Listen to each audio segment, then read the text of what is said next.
বাংলাদেশকে বিদেশি তাবেদারির রাষ্ট্রে পরিণত করা আওয়ামী লীগের এ দেশে রাজনীতি করার অধিকার নেই বলে মন্তব্য করেছেন গণ অধিকার পরিষদ সভাপতি নুরুল হক নূর। রংপুরে দলীয় কার্যালয়ে উদ্বোধন শেষে সাংবাদিকদের তিনি এ মন্তব্য করেন। তিনি বলেন যে ফ্যাসিস্ট শক্তি মানুষ হত্যা করেছে, রাজপথে রক্ত ছড়িয়েছে, গুলি করেছে এবং বাংলাদেশকে বিদেশি তাবেদারি রাষ্ট্রে পরিণত করেছে। সেই আওয়ামী লীগের রাজনীতি করার কোনো অধিকার নেই। এ সময় জন আকাঙ্ক্ষা পূরণের জন্য গণ অভ্যুত্থান হয়েছে উল্লেখ করে পুরনো পদ্ধতি টিকিয়ে রেখে নতুন বাংলাদেশ গড়া সম্ভব নয় বলেও মন্তব্য করেন তিনি।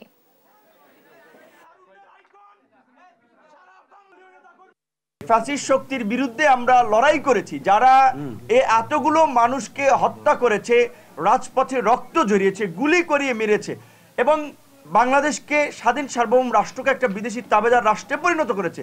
সেই আওয়ামী লীগের রাজনীতি করার কোনো নৈতিক ভিত্তি এবং নৈতিক অধিকার নাই এবং আমরা আশা করি আগামী নির্বাচনে আওয়ামী লীগ অংশগ্রহণ করতে পারবে না। আগামী নির্বাচন না, শুধু এদেশের রাজনীতিতে আওয়ামী লীগের কবর রচনা হয়েছে। আওয়ামী লীগ আর এদেশের রাজনীতিতে কখনোই মাথা তুলে দাঁড়াতে পারবে না এবং এদেশের জনগণ সেই সুযোগ দেবে না।